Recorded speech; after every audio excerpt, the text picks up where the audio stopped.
Since Yesterday by Frederick Lewis Allen. Dedication to Letitia Cunningham Rogers, who has a wise head and a warm heart. Preface. Ever since, in Only Yesterday, I tried to tell the story of life in the United States during the 1920s, I have had it in the back of my mind that someday I might make a similar attempt for the 1930s. I definitely began work on the project late in 1938, and had it three-quarters done by the latter part of the summer of 1939, though I did not yet know how the story would end.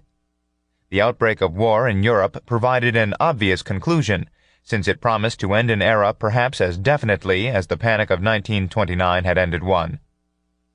By an odd chance, the declaration of war upon Germany by the British and French governments took place 10 years to a day after that September 3, 1929, which I had already made the subject of my first chapter.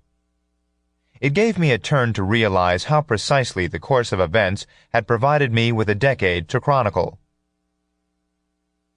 The span of time covered in Only Yesterday was from the armistice of November 11, 1918, to the Panic of October-November 1929, with a concluding chapter which recited the course of events between the Panic and the spring of 1931, and tried to suggest how the temper of the country had altered during that post-Panic interval.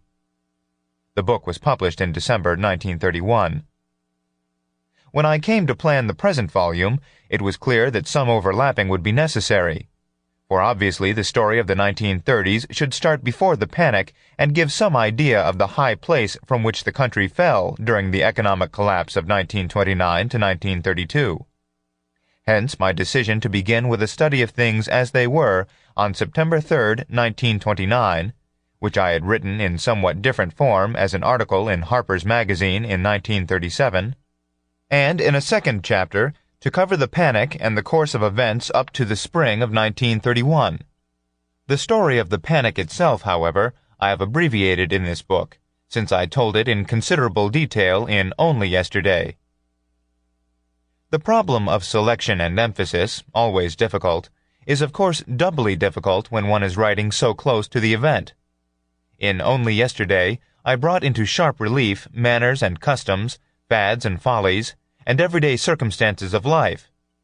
In the present volume, I have done the same thing to some degree, but not quite as much, for the heart of the story of America in the 1930s was obviously the enormous economic and political transformation which took. Sample complete. Ready to continue?